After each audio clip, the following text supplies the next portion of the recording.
തിരുവനന്തപുരത്ത് കൂടുതൽ പേർക്ക് അമീബിക് മസ്തിഷ്ക ജ്വരം സ്ഥിരീകരിച്ച സാഹചര്യത്തിൽ മുന്നറിയിപ്പുമായി ആരോഗ്യവകുപ്പ്.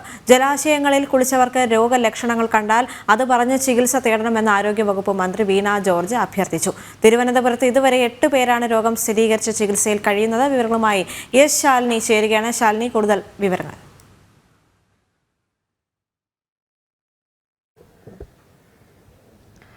ദേവിക, സംസ്ഥാനത്ത് വലിയ രീതിയിലുള്ള ആശങ്ക വർദ്ധിപ്പിച്ചുകൊണ്ടാണ് തിരുവനന്തപുരം ജില്ലയിൽ ഇപ്പോൾ മസ്തിഷ്ക ജ്വരം സ്ഥിരീകരിച്ചവരുടെ എണ്ണം വർദ്ധിച്ചുകൊണ്ടിരിക്കുന്നത്. 8 പേരാണ് നിലവിൽ ചികിത്സയിലുള്ളത് എങ്കിൽ പോലും ആശങ്കാജനകമായ സാഹചര്യം തിരുവനന്തപുരത്ത് നിലനിൽക്കുന്നുണ്ട് എന്നുള്ളതാണ് ആരോഗ്യവകുപ്പ് വിലയിരുത്തുന്നത്.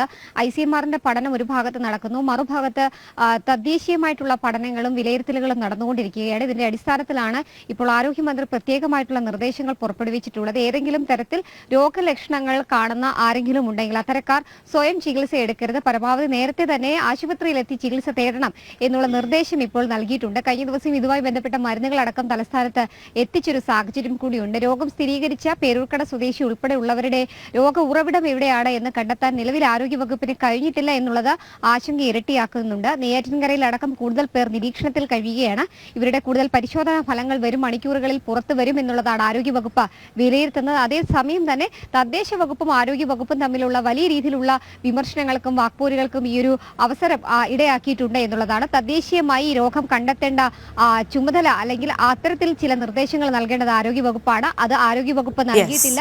ഒപ്പം തന്നെ നിലവിലെ സാഹചര്യത്തിൽ തദ്ദേശ വകുപ്പിനെ പഴിചാരേണ്ട കാര്യമില്ല എന്നുള്ളതാണ് തദ്ദേശ മന്ത്രി ഉൾപ്പെടെയുള്ളവർ കഴിഞ്ഞ മണിക്കൂറിൽ പ്രതികരിച്ചിട്ടുമുള്ളത്. എന്തായാലും ആശങ്ക തലസ്ഥാന ജില്ലയിൽ മസ്തിഷ്ക ജ്വരം സംബന്ധിച്ച് ഒഴിഞ്ഞിട്ടില്ല എന്നുള്ളതാണ് ഈ മണിക്കൂറിലെ ഏറ്റവും പ്രധാനപ്പെട്ട കാര്യം. ദേവിക.